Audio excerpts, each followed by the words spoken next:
Bonjour à toutes et à tous. À la une de l'actualité ce jeudi, le port du masque de nouveau obligatoire sur le littoral vendéen. 22 communes sont concernées, de Noirmoutier à l'Aiguillon-sur-Mer en passant par Saint-Jean-de-Mont, Saint-Gilles-Croix-de-Vie ou encore les Sables-d'Olonne. Le masque fait donc son retour en extérieur dans les espaces publics et les lieux ouverts au public. Décision prise hier soir par la préfecture de la Vendée en réponse à la hausse des contaminations constatées dans le département ces derniers jours. À noter que le port du masque n'est pas obligatoire sur la plage. Dans le reste de l'actualité, situation tendue dans les services des urgences vendéens. Face à la pénurie de médecins urgentistes, l'hôpital de Montaigu-Vendée ferme ses portes entre 20h et 9h du matin jusqu'au 15 août. Mais la problématique n'est pas spécifique à Montaigu-Vendée. L'ensemble du territoire vendéen est touché. Explication, Marie-Aimée Copleutre.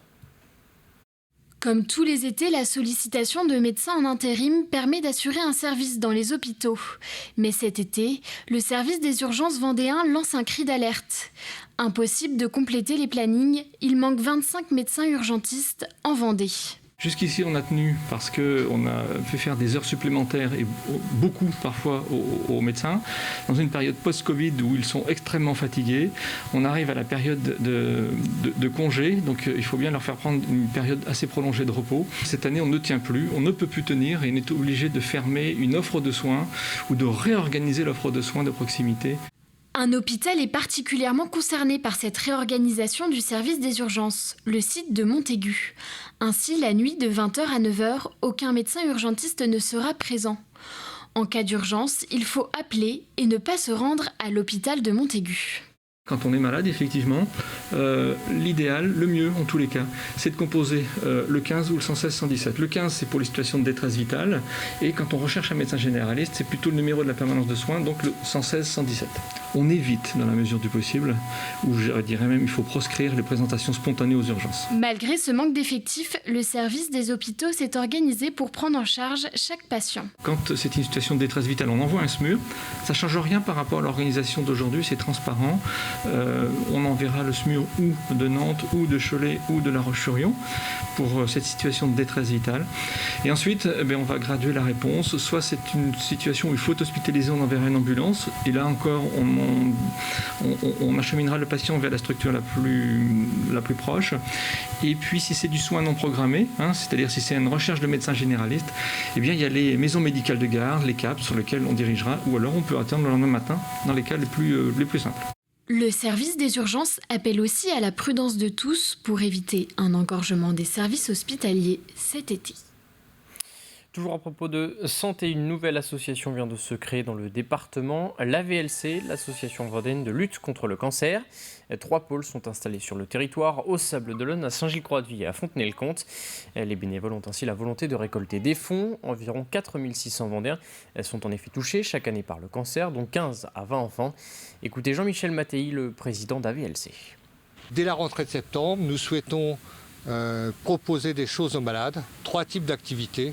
L'écoute, c'est important quand on est malade de pouvoir être écouté. Deuxième point que nous souhaitons faire, c'est mettre en place des activités aquatiques.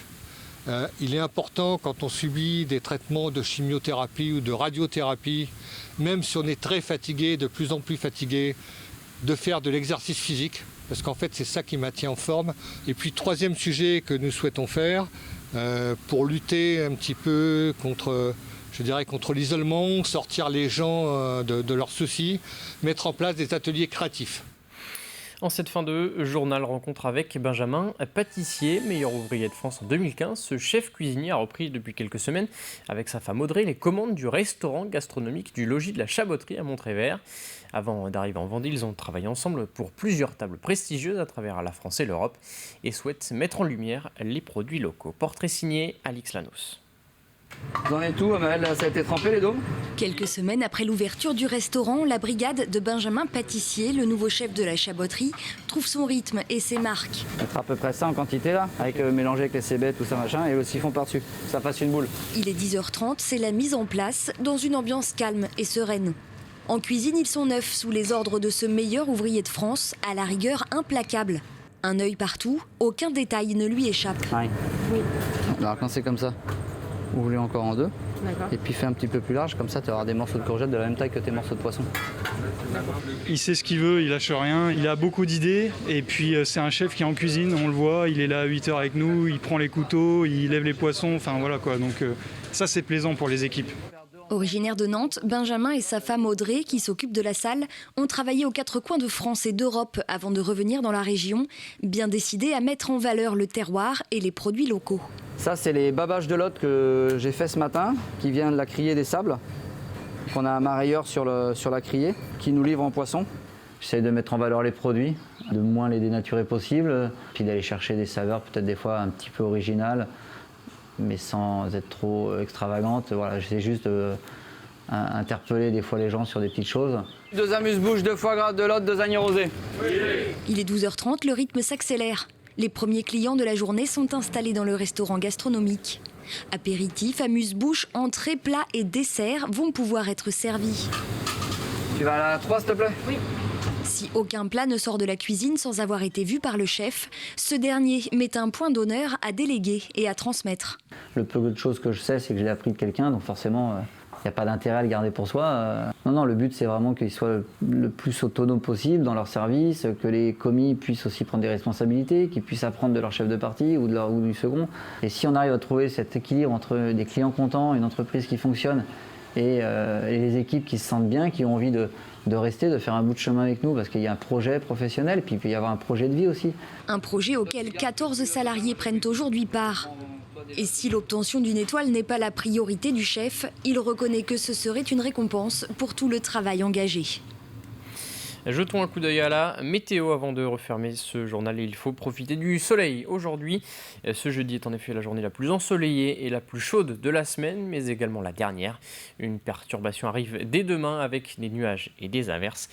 Côté température aujourd'hui, comptez entre 29 et 30 degrés sur le littoral, un peu plus frais dans les îles, entre 30, 31 et 33 pour les maximales à l'intérieur des terres. C'est la fin de cette édition. Merci à tous de l'avoir suivi. Je vous quitte sur ces images capturées ce matin par la webcam de la grande plage de Saint-Jean. Bonne journée sur TV Vendée.